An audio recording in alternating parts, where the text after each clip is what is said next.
London, 1823. A city of carriages and quiet judgments, of candle-lit drawing rooms where reputations were formed in whispers, and of ballrooms where a single glance could determine the fate of a heart.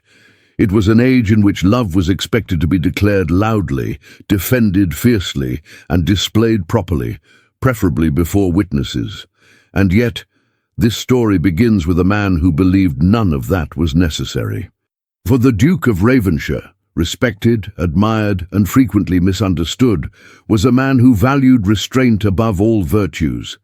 He believed that affection, when sincere, did not require performance. That devotion, when genuine, proved itself through consistency, not confession, and that silence, if chosen deliberately, could be the highest form of honor. It was this conviction that would quietly endanger everything he loved. He first encountered Miss Eleanor Whitcomb on an afternoon that promised nothing remarkable. The sky above London hung low and pale, as though undecided about rain, and the air carried that familiar mixture of damp stone and expectation. She stood beside her aunt in a modest drawing-room on Bloomsbury Square, her posture composed, her expression alert, her eyes sharp with intelligence and guarded curiosity, taking in the world as though it were a puzzle she intended to solve, not surrender to. Eleanor was not what society would call dazzling. She did not command immediate attention, nor did she seek it. Her wit revealed itself gradually, like a melody one only appreciated after listening closely, and it was precisely this quality that unsettled the Duke. He noticed her restraint before her beauty, her manner before her smile, her silence before her laughter. A dangerous combination. Their acquaintance began, as most respectable connections did, with politeness and distance. Conversations unfolded in measured tones, never too personal, never careless. He asked about books. She responded with insight. She remarked upon the weather. He countered with dry observation. Occasionally, a smile lingered longer than intended. Occasionally, a pause carried more meaning than words. But always, always there was restraint. To an outside observer, their connection appeared unremarkable. A courteous friendship, nothing more, no declarations, no flirtation bold enough to invite speculation. Certainly nothing that could be mistaken for romance. And yet, within the Duke, something steady and irrevocable took root. He loved her, not with the reckless abandon celebrated in poetry, but with something far more dangerous, constancy. He learned her preferences without inquiry, noted her discomforts without being told, anticipated her silences with care. He remembered how she took her tea, which subjects caused her expression to sharpen, which ones softened her gaze. He observed her kindness when she believed herself unobserved, her quiet humor when she felt safe, and still he said nothing. For in his mind, love was not a thing to be imposed. It was to be offered gently or not at all.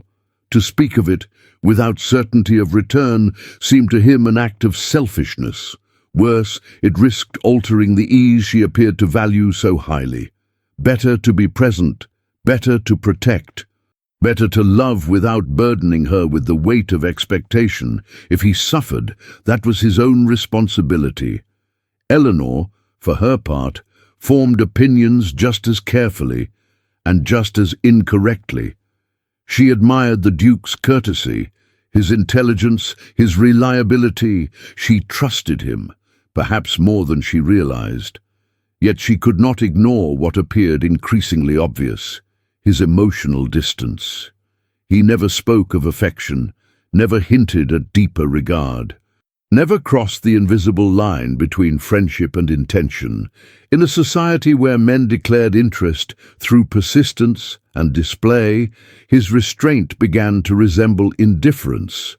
And Eleanor Whitcomb was not a woman inclined to indulge illusions.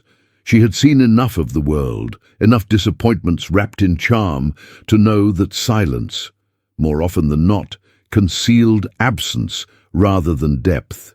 She told herself that if the Duke felt more, he would say so, that if he wished to pursue her, he would act, and that his refusal to do either was, in itself, an answer. Thus, without bitterness but with resolve, she placed him, quietly and definitively, among those men best appreciated as friends. It was at this precise moment, when misunderstanding settled comfortably between them, that society intervened. The season advanced, invitations multiplied, and at a well-attended evening gathering, one filled with music, candlelight, and the unmistakable scent of expectation, a new figure entered Eleanor's life. Mr. Julian Harrow. He was everything the Duke was not. Effortless in charm, generous with compliments, unashamed of admiration. His words flowed freely, his attention was unmistakable, and his interest, loudly declared, left no room for doubt. He spoke of affection as though it were currency, easily spent and eagerly displayed. To Eleanor, still nursing the quiet disappointment of an affection she believed had never existed, his attentiveness felt reassuring. To society, it felt inevitable. And to the Duke of Ravenshire, watching from a measured distance, it felt like the beginning of a loss he had chosen, mistakenly, to endure in silence. For the first time since meeting her, his restraint no longer felt noble. It felt dangerous, and somewhere between the notes of a distant waltz and the sound of Eleanor's laughter, offered not to him, but to another, he began to suspect that silence, when mistaken for virtue, could become its own quiet betrayal. But whether this realization would arrive in time remained uncertain. The following morning in London arrived with that particular kind of brightness that pretends to be cheerful while remaining perfectly indifferent to human suffering. Carriages rolled as usual, footmen shouted as usual, society smiled as usual, and yet, for the Duke of Ravenshire, everything felt slightly, quietly wrong. Because once a man has recognized his own mistake, even the most elegant room becomes a kind of punishment. He had not slept well, not because he was ill, nor because he had overindulged, a vice he found both vulgar and inefficient, but because Eleanor's laughter, directed elsewhere, had followed him into the dark. It returned with stubborn accuracy, as though determined to remind him that he had stood there, dignified and silent, watching someone else earn what he had been too careful to ask for. At breakfast, his steward informed him that Miss Whitcomb had been invited to Lady Ashford's garden luncheon. The Duke's expression remained composed. Inside, something tightened. Lady Ashford's luncheons were renowned not for the quality of food, though it was always excellent, but for the quality of observation. It was the sort of gathering where innocence was questioned politely and reputations were measured like fabric. Every guest was weighed, every smile was assessed. And of course, Mr. Julian Harrow would be there. Mr. Harrow had wasted no time establishing himself as a presence.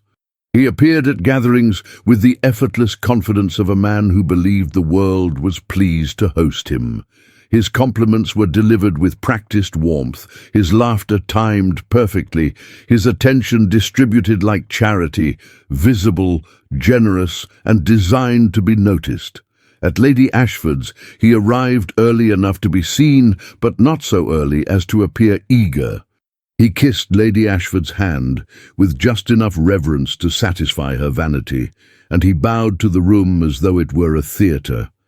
And perhaps, in truth, it was.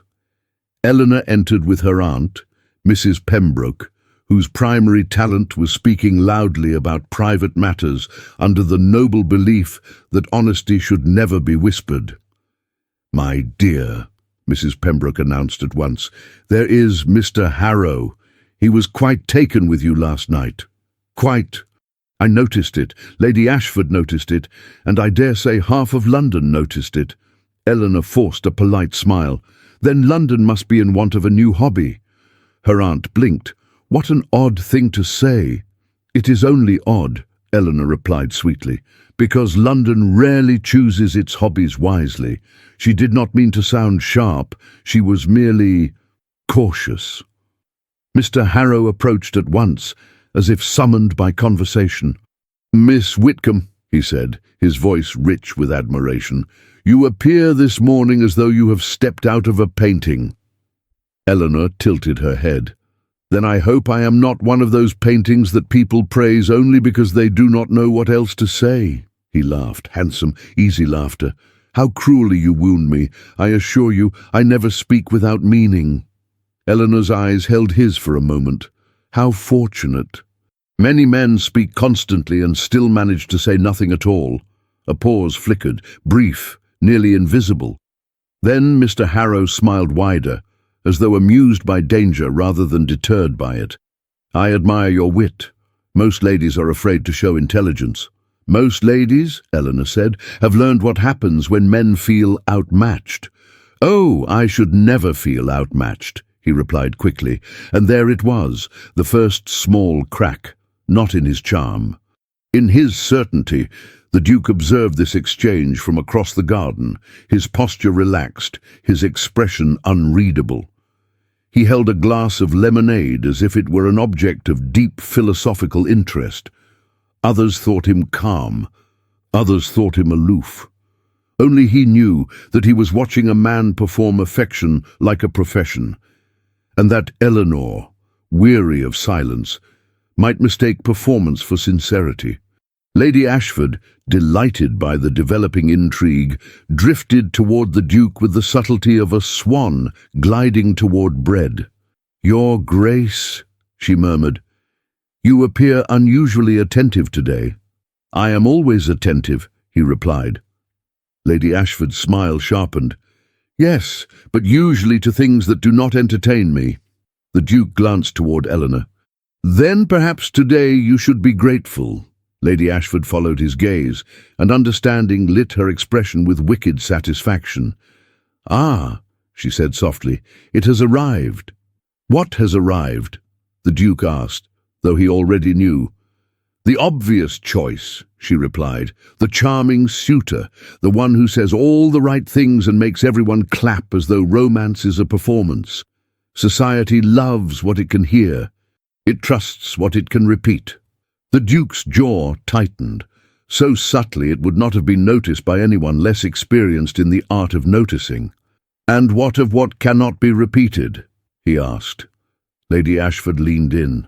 "That depends on whether it ever dares to exist." The conversation might have ended there, but Eleanor approached them, drawn perhaps by the comfort of familiarity, drawn, without realizing it, to the one man who had never tried to impress her. "Your Grace," she greeted him, her tone polite and warm. "Lady Ashford." "Miss Whitcomb," the Duke said, bowing with perfect courtesy. "How are you today?"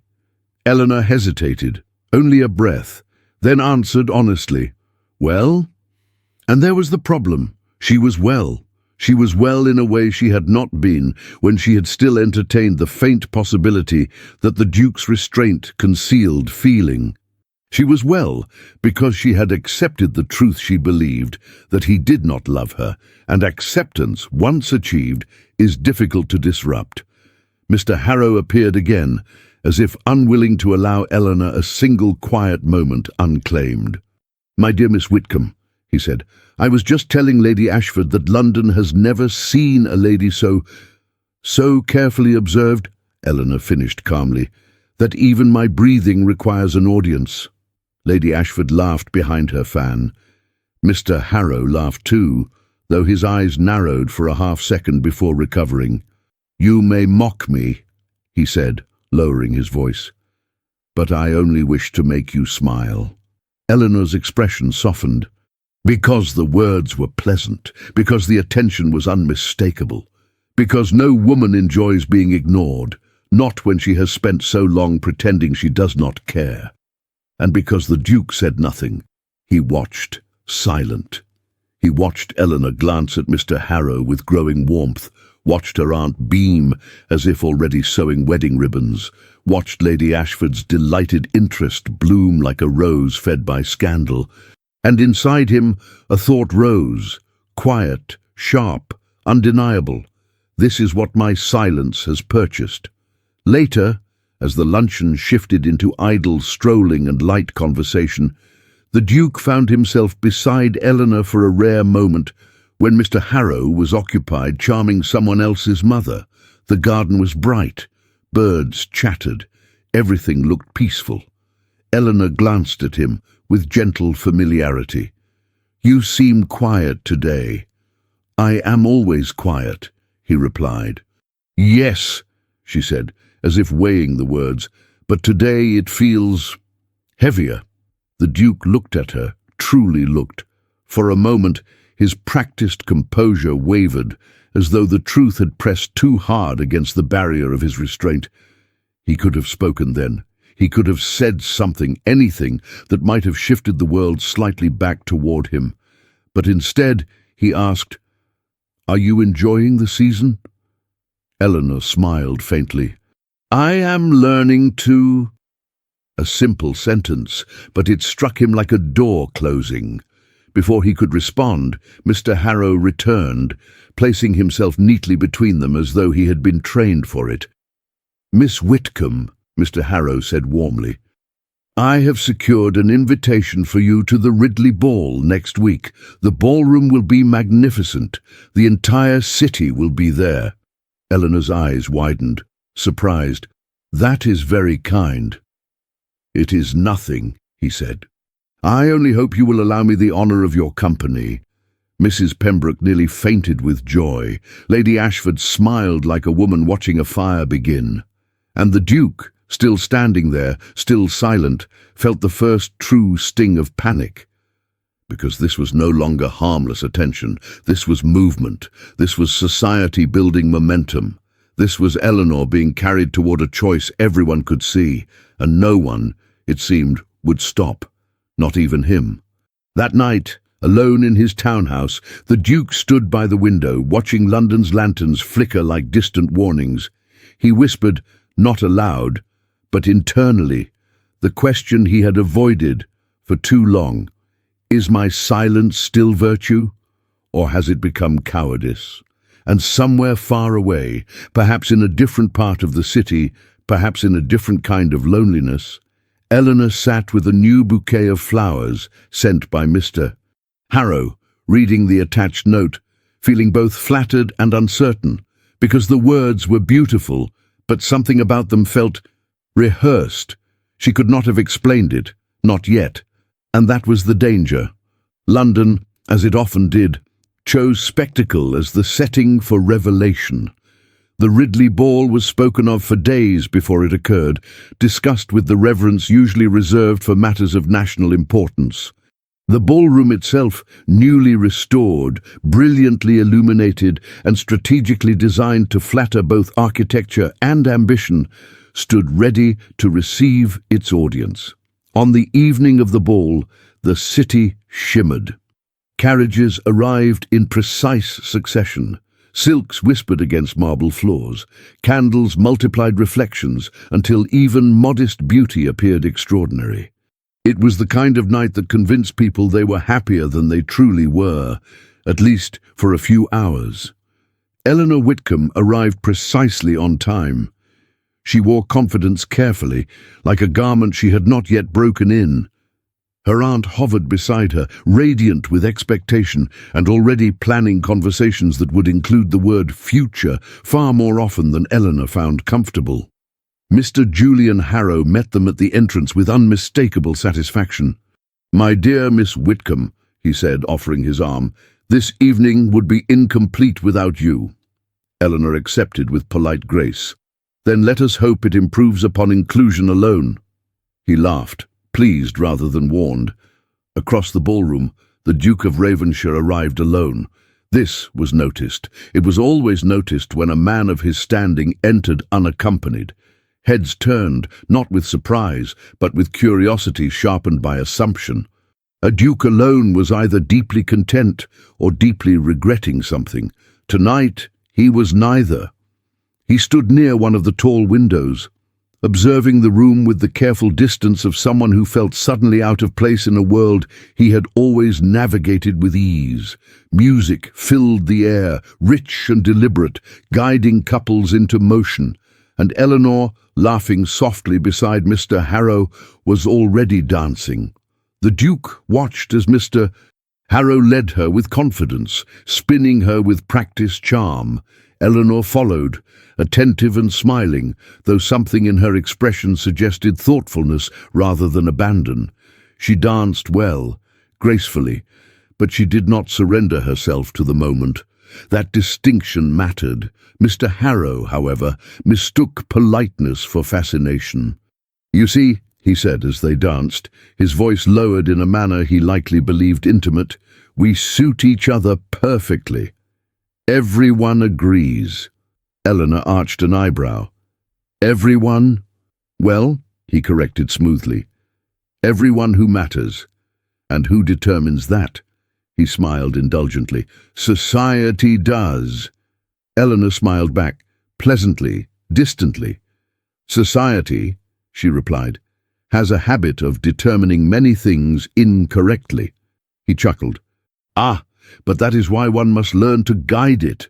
That, too, registered. Between dances, Eleanor excused herself, claiming the need for air.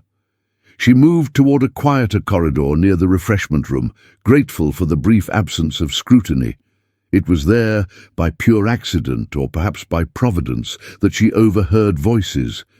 Mr. Harrow's voice was unmistakable. "You should have seen her expression," he was saying. Amusement evident. "She believes herself discerning, intelligent. It makes the conquest all the more satisfying." A pause. Another voice, male, amused.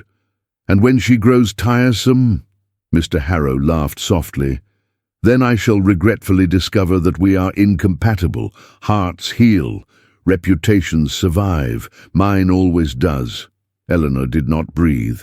She stood frozen, unseen behind the tall arrangement of flowers, her heart pounding not with heartbreak, but with clarity. This was not misunderstanding. This was not complexity. This was truth, spoken carelessly because he believed no one of consequence was listening. Her first instinct was humiliation, sharp, burning, immediate. But it passed quickly, replaced by something steadier and far more dangerous. Resolve.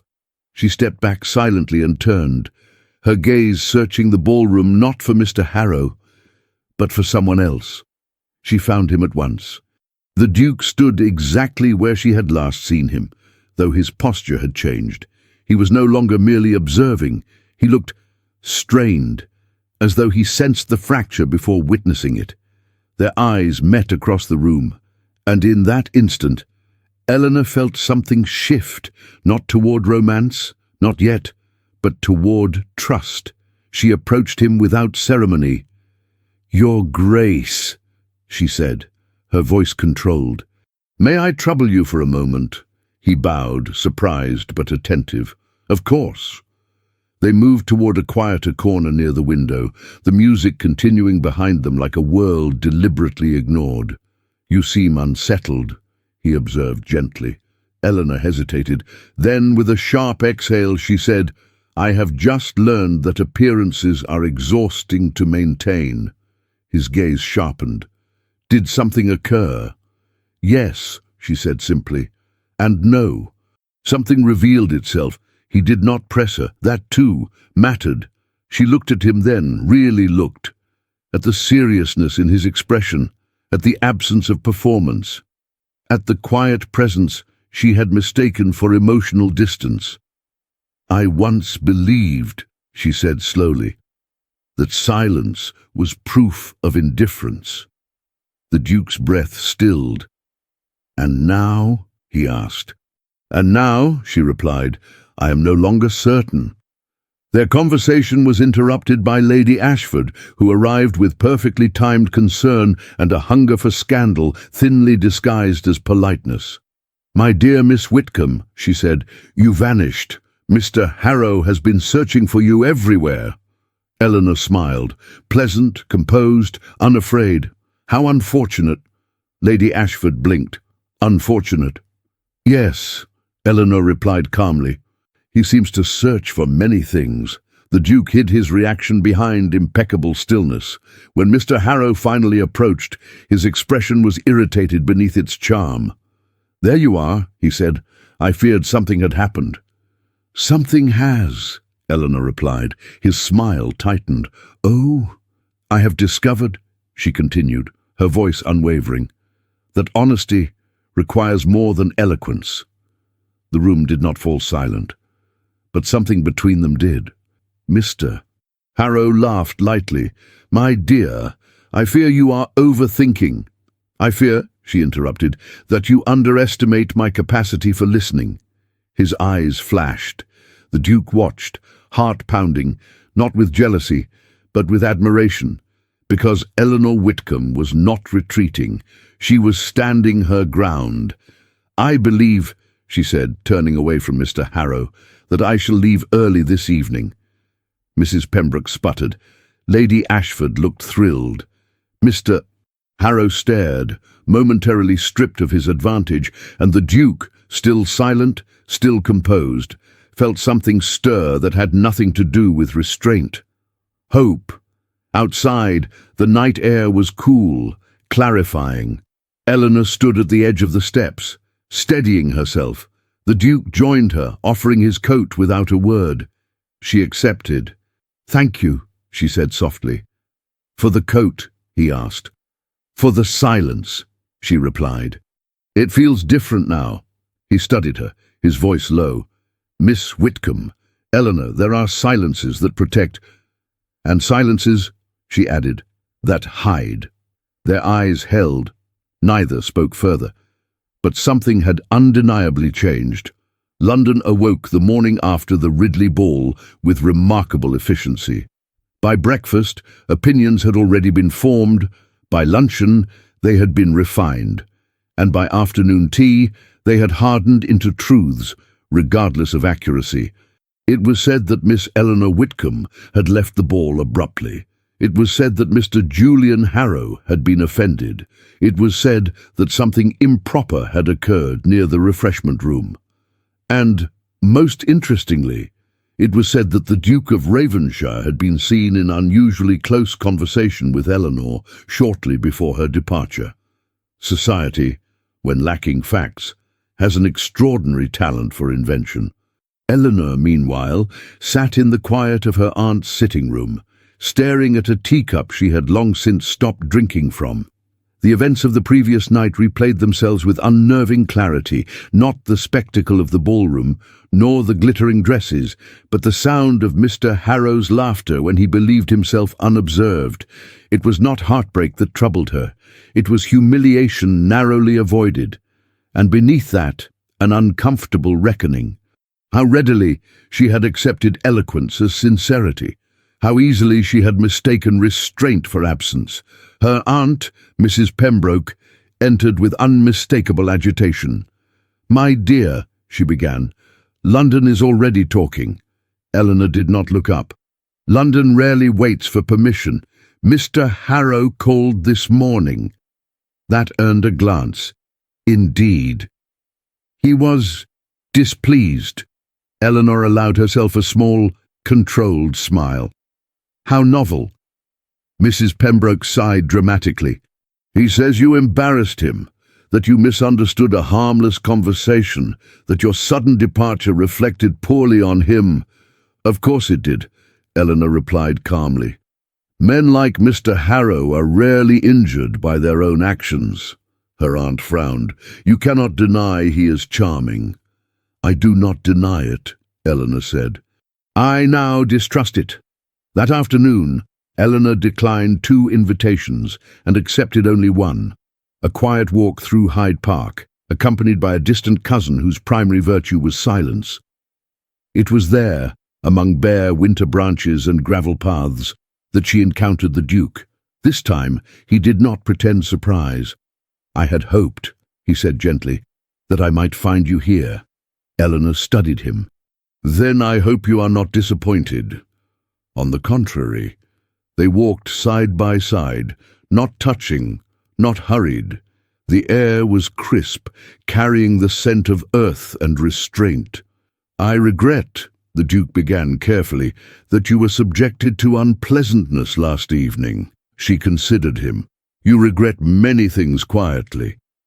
A faint smile touched his lips. "It is my most consistent habit." They continued in silence, a different silence now, one that invited rather than excluded. "I once believed," Eleanor said at last, "that those who speak the most are the most sincere. And now I suspect," she replied, "that sincerity is often inconveniently quiet." The Duke stopped walking. She did the same. "Miss Whitcomb," he said, his voice steady but weighted, "may I ask you something improper?" She raised an eyebrow. "You may ask." "I reserve the right to decline. Do you believe," he asked, "that a man may care deeply and yet fear that speaking would do more harm than good?" Eleanor's breath caught, not because of the question, but because of who asked it. "Yes," she answered softly, "I believe such a man exists." He nodded once. "Then perhaps," he said, "he's not a coward." She met his gaze. "Or perhaps," she countered gently, "he underestimates the resilience of the woman he wishes to protect." Something in his expression shifted, cracked just slightly. Elsewhere in London, Mr. Julian Harrow was far less reflective. He paced the drawing-room of his townhouse with irritation thinly disguised as wounded pride. To be rejected privately was tolerable. To be questioned publicly, even subtly, was unacceptable. Miss Whitcomb had embarrassed him. And worse, she had done so without raising her voice. That afternoon, he set about repairing his reputation with remarkable speed. He visited acquaintances. He shared his version of events. He allowed himself to appear injured, misunderstood, gracious. "She is clever," he said with a sigh. "Too clever, perhaps. One cannot always reason with sensibility." The implication landed exactly where he intended. By evening, whispers had softened, not in Eleanor's favour, but in his. Society, after all, prefers a charming explanation to an uncomfortable truth. The Duke heard these whispers at a dinner engagement he would have preferred to avoid. "She is fortunate," a gentleman remarked casually, "to have escaped entanglement. Harrow is a fine man, but spirited women often imagine slights where none exist." The Duke set his glass down with precision. "Or," he said coolly, "they recognize danger where others see convenience." The table fell quiet. Eyes turned. The Duke of Ravenshire did not often offer opinions on matters of romance. When he did, they carried weight. Later that night, alone again, he confronted the truth he had spent years avoiding. Silence had once felt like strength. Now it felt like abdication. Eleanor was being discussed, judged, redirected, without her voice at the center of the narrative. And he, who knew her character better than most, had allowed it, not out of indifference, out of fear. Fear of misjudging her feelings, fear of imposing himself, fear of discovering that his love, however constant, was not wanted. But fear, he now understood, was not the same as dignity, and dignity, when it prevents action, becomes something far less admirable. The following morning, Eleanor received a note, not from Mr. Harrow, from the Duke. It was brief, courteous, and unmistakably deliberate. "Miss Whitcomb, if you would permit it, I should value the opportunity to speak with you, truly speak without interruption, expectation, or audience. Your servant, R." Eleanor read the note twice, then a third time. Her heart did not race. It steadied, because this was not eloquence. This was intention. She folded the note carefully and looked out the window at a city that believed it already knew her story. Perhaps, she thought, it was time to correct it. The morning Eleanor Whitcomb agreed to meet the Duke of Ravenshire, London seemed curiously invested in the outcome, though no one had been invited to witness it. The sky was pale, undecided between sun and cloud, as though mirroring the state of her thoughts. She arrived at Kensington Gardens precisely on time, her steps measured, her posture calm, her mind anything but. She was not nervous. She was alert. That distinction mattered. The Duke was already there. He stood near a stone bench beneath bare-branched trees, his coat buttoned, his hands clasped behind his back. There was no attempt at casualness, no performance of ease. He looked as a man does when he has decided, finally, to stop rehearsing and begin. "Miss Whitcomb," he said as she approached, bowing with habitual respect, "Your Grace." For a moment, neither spoke. It was Eleanor who broke the silence, not impatiently, but honestly. "You wished to speak without interruption." "Yes," he said, "and without evasion." She inclined her head. "Then please do." They walked slowly, side by side, along the path. The city's noise softened around them, as though granting privacy by agreement. "I have long believed," the Duke began, "that affection, when sincere, should never be demanded. That to speak of love without certainty of welcome risks imposing one's feelings where they are not desired." Eleanor listened without interruption. "I believed," he continued, "that restraint was respect, that constancy was proof enough, that silence, chosen deliberately, was an act of character." She glanced at him. And now, he said quietly, "I believe I have mistaken caution for virtue." He stopped walking. She did too. "I have loved you," he said, not dramatically, not loudly, but with unmistakable clarity, "for some time. I loved you without expectation, without entitlement, and without confession. I told myself that this was noble." He met her gaze. "But I see now that it was also incomplete." Eleanor's breath caught, not in shock, but in recognition. "You watched," he continued, "as another man spoke where I remained silent, as society moved you toward what appeared certain.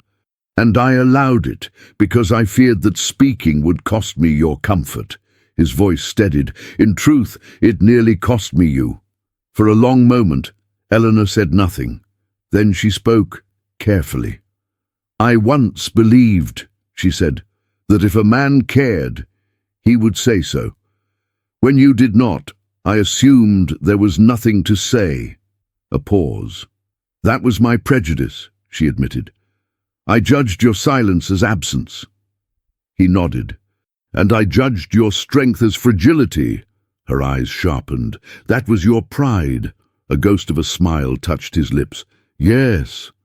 They stood there, not as adversaries, not yet as lovers, but as equals correcting long-held misunderstandings. Before either could speak again, footsteps approached. Mr. Julian Harrow had arrived. He did not appear surprised to see them together. In fact, he appeared satisfied, as though confrontation were precisely the scene he had prepared for. "My dear Miss Whitcomb," he said, inclining his head, "I feared I might not have the opportunity to speak with you privately." Eleanor's voice was calm. "I have already heard you speak privately." His smile tightened. "I regret that you misunderstood." "I did not," she interrupted evenly. "I listened." The Duke stepped forward, not aggressively but decisively. "I believe," he said coolly, "Miss Whitcomb has made her position clear." Mr. Harrow laughed lightly. "Come now, Your Grace, surely you do not intend to present yourself as, what is the phrase, the silent hero?" The Duke did not rise to the provocation. "No," he replied, "I intend only to be honest."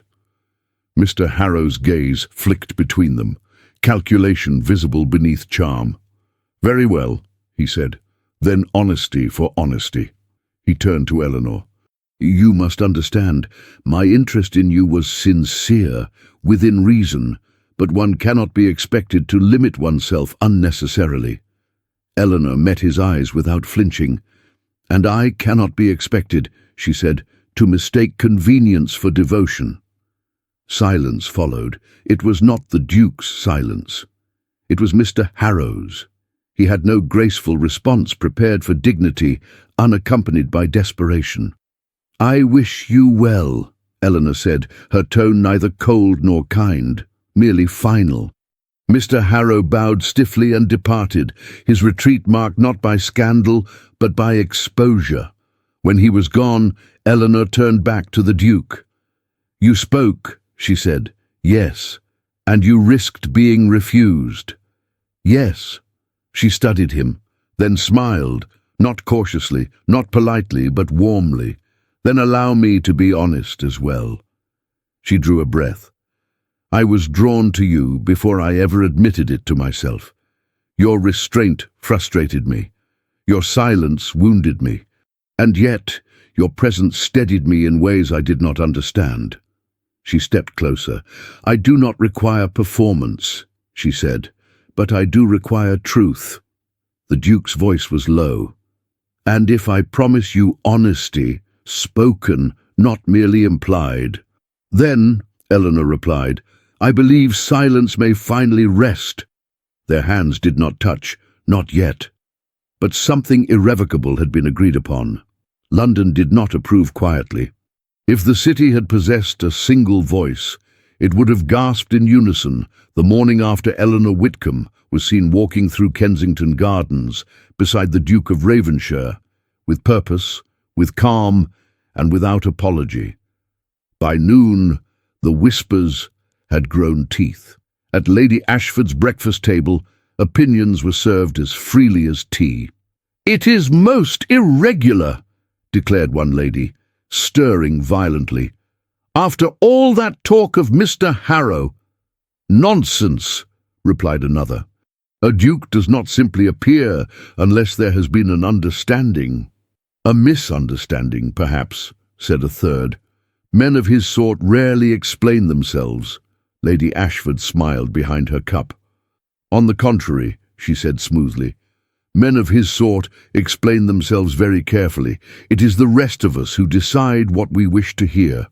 Eleanor felt the weight of these judgments before she ever encountered them directly. Invitations arrived more slowly. Conversation shifted when she entered a room. Smiles lingered just long enough to suggest curiosity rather than kindness. She bore it with composure. But composure, though admirable, is tiring. At a small afternoon gathering hosted by a distant acquaintance, Eleanor found herself cornered by well-meaning concern. "My dear," a woman murmured, "you must forgive us if we worry. Mr. Harrow was attentive." "Indeed," Eleanor replied, "and I am grateful he revealed himself before I mistook attention for care." The woman blinked. "Still, the Duke, he is not expressive." Eleanor smiled faintly. "Nor am I, when pressed into performance." Across the room, the Duke of Ravenshire observed these interactions with an attention he no longer pretended was casual. This was new. He had spent years avoiding scrutiny by remaining unreadable. Now, by choosing honesty, he had invited it, and he would not retreat. At a formal dinner that evening, one too public to avoid and too important to decline, the test arrived fully formed. Mr. Harrow was present. So were the whispers. The Duke entered with Eleanor on his arm, not triumphantly, not defensively, but unmistakably. The effect was immediate. Conversations stalled. Fans fluttered. Several gentlemen pretended to be deeply interested in the architecture. Eleanor felt the moment press against her spine. The Duke leaned slightly closer. "If you wish to leave—" "I do not," she said quietly. He nodded. "Then neither do I." Throughout the evening, he remained attentive, not possessive, not performative, but present. When remarks skirted impropriety, he redirected them. When Eleanor was addressed dismissively, he responded with calm authority that left no room for correction. It was not a display, it was protection. Mr. Harrow watched from across the room, his charm dimmed by irritation. When opportunity arose, he approached. "You move quickly, Your Grace." he said lightly. "One might almost believe you had been waiting." The Duke met his gaze evenly. "I was." A silence followed, sharp, public, unmistakable. Eleanor felt something loosen inside her chest, because waiting, when admitted, becomes devotion. Later, as they stood near the edge of the ballroom, Eleanor spoke softly. "You did not need to do that." "Yes," he replied, "I did." She studied him. "Why?"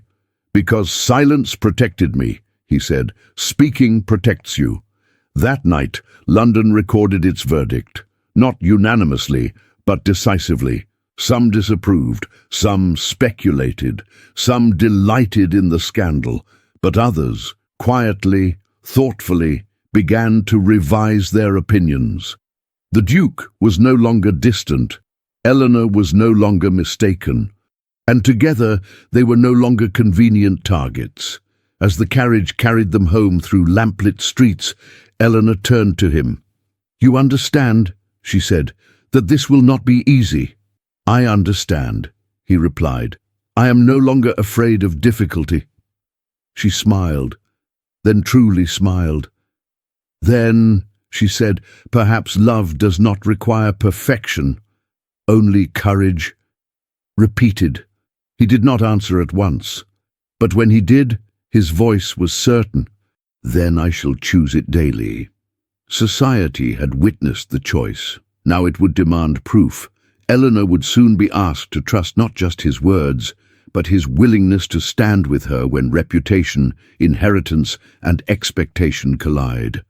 And the Duke would learn that loving openly requires far more bravery than loving in silence ever did. London, having tasted discretion and found it unsatisfying, chose excess instead. The scandal did not arrive dramatically. It did not burst through doors or announce itself with raised voices. It slipped, quietly, persistently, through drawing rooms, correspondence, and carefully worded concern. By the end of the week, it had a shape. It was said that Eleanor Whitcomb had encouraged Mr. Harrow, that she had invited attention and withdrawn it capriciously, that the Duke of Ravenshire, known for his reserve, had acted rashly, perhaps even imprudently, by aligning himself so publicly with a woman whose judgment was now under question. Worst of all, it was said that the Duke's family was displeased. That rumour, unlike the others, was true. The summons arrived in the form of a letter sealed with the Ravenshire crest. "Your presence is requested this afternoon. Certain matters require clarification." The Duke read it once, then again. Then he folded it carefully and placed it on the desk. Eleanor watched from across the room, her expression calm, but her hands tightly clasped. "You need not go," she said. "Yes," he replied, without hesitation. "I do." She rose. "Then I will not pretend this is merely a courtesy call." He met her gaze. "Nor should you." The Ravenshire estate lay just beyond the city's edge, its long drive framed by winter-bare trees and expectation. The house itself had never been unkind, but it had always been certain of its own authority. The Duke's mother received him with composed displeasure. "This situation," she began, once they were seated, "has attracted unnecessary attention." "It has attracted truth," he replied. His father remained silent, an older, more formidable version of restraint. "You have compromised your position," his mother continued. "Your associations reflect upon the family." "My association," he said calmly, "reflects my choice." She frowned. "You have allowed sentiment to overrule prudence." He leaned forward. "I have allowed honesty to replace fear." That word, fear, settled heavily in the room. "You risk inheritance," his father said at last. "I risk far more," the Duke replied evenly. "I risk becoming a man who hides behind silence and calls it dignity." There was no raised voice, no dramatic exit, only certainty, Back in London, Eleanor faced her own reckoning. An invitation arrived, not from a hostess, but from Mr. Harrow. She read it once, then twice, then tore it cleanly in half. Later that afternoon, she encountered him unexpectedly on the street. "You are enjoying your triumph," he said bitterly. "I am enjoying clarity," she replied. "You could have avoided all of this," he insisted. "You could have chosen me." She met his gaze without fear. "I could have chosen comfort. I chose truth." His smile was sharp. "Truth is expensive." "So is pretense," she answered. "Only one is worth paying for." When the Duke returned that evening, Eleanor knew at once that something had changed. "You have been challenged," she said quietly. "Yes. And?" "I stood." Her breath released, not in relief, but in resolve. They sat together in silence, not the old silence of avoidance, but the new silence of understanding. "If this costs you," she said carefully, "I will not pretend I do not notice." He turned to her. "If this costs me, it will still have been worth it." She swallowed. "Even if it costs you everything." He reached for her hand. This time, he did not hesitate. "Yes." London continued to talk, but Eleanor no longer listened. The scandal had grown teeth. The family had drawn lines, and love, now visible, now vulnerable, stood at the center of consequence. The next choice would not belong to society, nor to rivals, nor to inheritance. It would belong to Eleanor alone, and what she chose would decide whether love heals or demands sacrifice without reward. Eleanor Whitcomb had always believed that difficult decisions announced themselves loudly. She had imagined tears, raised voices, sleepless nights marked by dramatic despair. Instead, what arrived was something far more unsettling. Quiet. The city continued its rhythms. Carriages passed, invitations arrived and were declined with polite brevity. London, having exhausted its appetite for scandal, waited to see what would happen next, and Eleanor waited with it. She sat alone one afternoon in the small music room of her aunt's house, sunlight spilling gently across the floor, her hands resting idle in her lap. A letter lay unopened on the table beside her, bearing the Duke's seal. She did not touch it, not yet, because the truth had already presented itself, and she needed no eloquence to dress it up. The Duke had chosen her, openly, decisively, and at cost to himself. Now the question was no longer whether he loved her. It was whether she could accept being loved in a way that altered both their lives. Mrs. Pembroke entered quietly, her usual bustle subdued. "You have been thoughtful all day," her aunt said carefully. "I have been honest," Eleanor replied. Mrs. Pembroke hesitated, then sat. "London believes you are waiting to see how matters settle." Eleanor smiled faintly. "London has never understood waiting." Her aunt sighed. "The Duke's position is complicated." "Yes," Eleanor said. "So is mine." Mrs. Pembroke studied her niece. "You could step back. Allow time to soften opinion. No one would blame you." Eleanor turned toward her. "I would." That was the difference. Later that evening, Eleanor finally opened the letter. It was brief. "Eleanor, I will not ask you to choose what costs you peace. If you wish to step away, I will not think less of you, nor will I regret having spoken. What we shared deserves freedom, not pressure." Ah. She folded the letter slowly. This was not persuasion. This was respect. And respect, she realized, was the most dangerous offering of all, because it demanded clarity in return. The following day, Eleanor requested a meeting, not in a garden, not in a ballroom, but in the simplest of settings, a modest drawing room, free of audience and expectation. The Duke arrived precisely on time. "You asked to see me," he said quietly. "Yes." She did not invite him to sit at once. "I must be honest," she began. "I have been warned, advised. encouraged to reconsider. He nodded. I expected nothing less. And I have been given every opportunity to retreat with dignity intact. His expression softened. And yet, she said steadily, I find that dignity without truth feels remarkably like fear. She gestured for him to sit. They faced each other, not as before, not across misunderstandings, but across choice. I once judged your silence, she said. I mistook it for absence.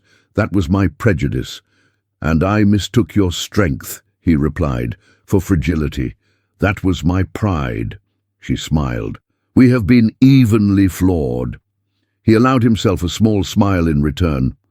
I cannot promise, she continued, that the path ahead will be simple, nor that society will soften quickly, nor that you will never regret having spoken. I regret only that I waited, he said. She rose then, crossing the small space between them. I will not step away, she said, but I will not rush forward either. He looked up at her. What do you ask of me? She considered carefully. Constancy, she said, not in silence, but in presence. He stood. You shall have it.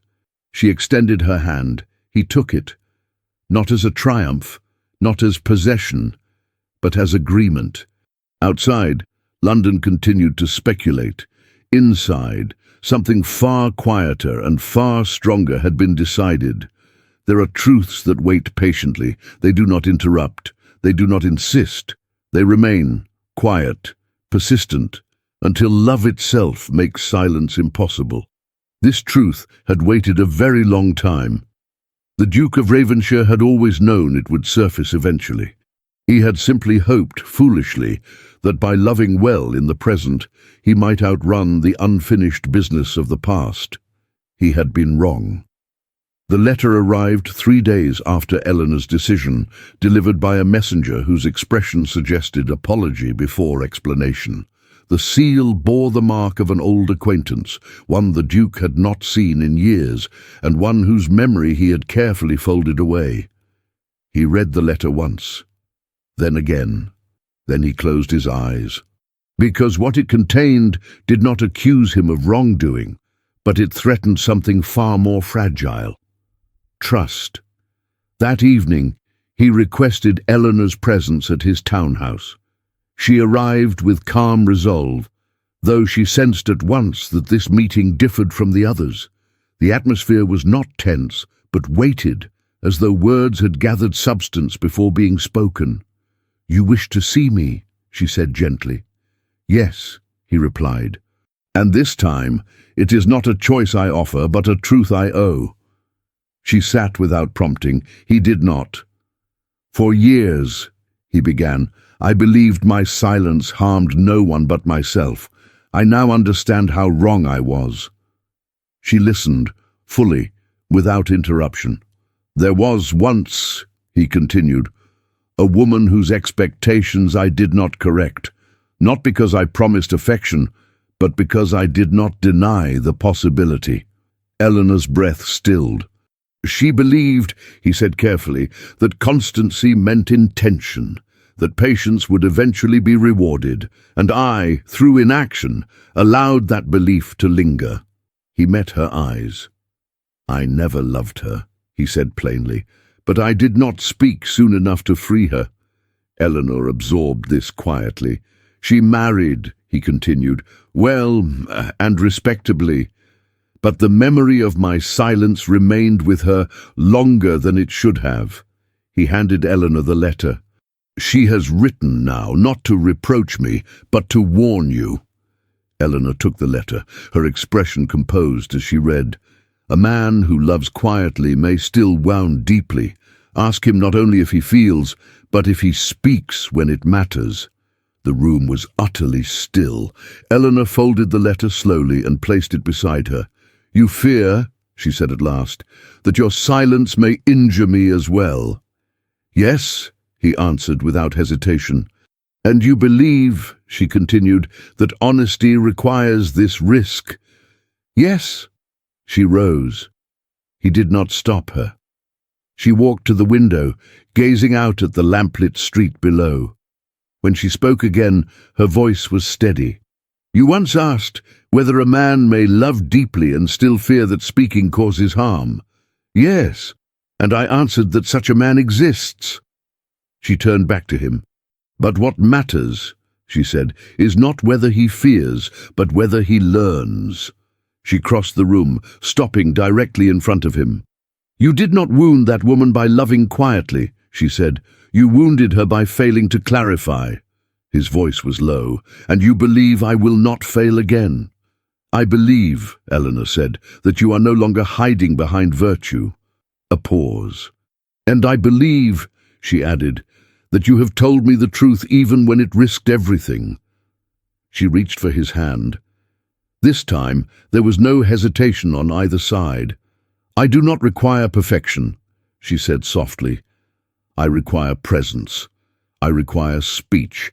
I require the courage to correct misunderstanding before it becomes injury." He nodded, emotion tightening his voice. "You shall have it, always." Eleanor exhaled, slowly, deliberately. Then she smiled. "Then," she said, "the past may remain where it belongs." The Duke's shoulders loosened, not in relief alone, but in release. Because love, once spoken, had survived complete honesty. The final truth had been told. The last shadow had stepped into light. Now remained only one question, not of fear, nor of pride, nor of prejudice, but of time. Would love, long delayed and carefully chosen, arrive too late, or exactly when it was meant to? The answer would not belong to London. It would belong to the future they dared to claim. There are moments that do not announce themselves with grandeur. They do not arrive with music or spectacle, nor do they demand attention through drama. They simply settle, quietly, irrevocably, into the shape of a life. This was such a moment. Spring came gently to London that year, as though unwilling to intrude. The air softened. Light lingered longer in the afternoons. And society, having exhausted its appetite for speculation, turned its gaze toward fresher distractions, but not before one final gathering. Lady Ashford's spring ball was, by quiet agreement, to be decisive. Attendance alone would be interpreted as statement, absence as retreat. London did not require confirmation, it merely required visibility. Eleanor Whitcomb arrived on the Duke of Ravenshire's arm, not tentative, not defiant, but assured. The ballroom shimmered, not because of chandeliers, nor silk, nor the practiced elegance of the guests, but because something rare had entered it: certainty. The Duke did not stand apart this time. He did not linger near windows, nor observe from shadows. He greeted acquaintances calmly, answered questions plainly, and when introductions were made, he did not hesitate.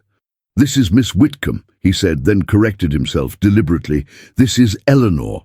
It was a small thing, and it changed everything.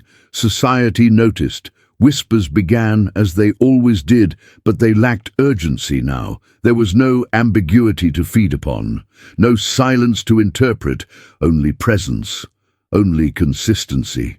When the music began, the Duke turned to Eleanor. "May I?" he asked.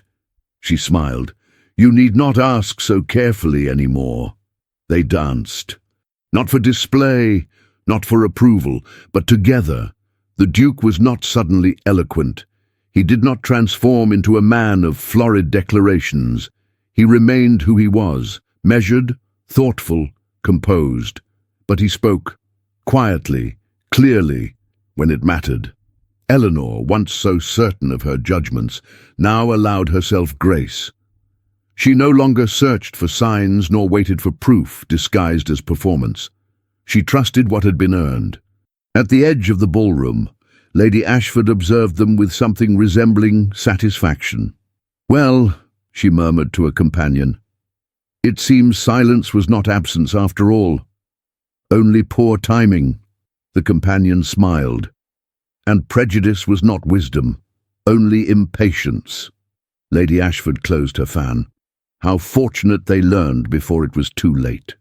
Later that evening, beneath the softened glow of lanterns, the Duke and Eleanor stood apart from the crowd.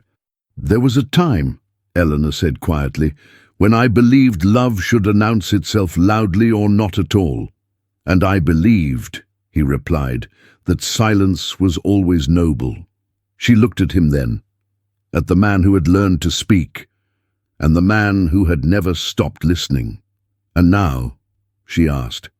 "Now," he said, "I believe love must be brave enough to be understood." He did not kneel. He did not make a spectacle. He simply took her hand. "Eleanor," he said, his voice steady, "I love you not in silence, not in fear, but in full intention. If you will have me, I will spend my life choosing you aloud." Her eyes softened, not with surprise, but with recognition. "I already have," she said. The future did not unfold instantly. It rarely does. But it unfolded honestly. London adjusted, families reconciled, rumours dissolved under the weight of consistency. What had once seemed scandal became, in time, simply fact, and the Duke of Ravenshire, once praised for his restraint alone, came to be respected for something greater. The courage to speak.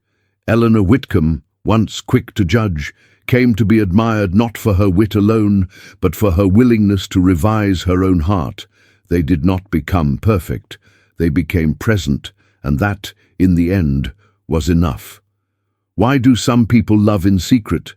Sometimes it is pride. Sometimes fear. Sometimes the mistaken belief that silence protects more than truth. But love, true love, does not ask for perfection.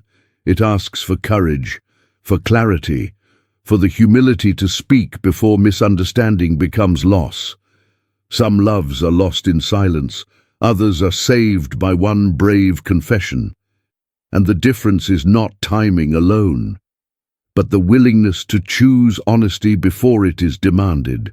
If this story touched you, if you have ever loved quietly, waited too long, or misunderstood a heart that spoke differently than your own, please subscribe to the channel, like this video, and share it with someone who believes love deserves courage. And in the comments, tell me, do you believe silence can ever be love? Or must love always find its voice? Thank you for listening. Until our next story, where hearts dare to speak again.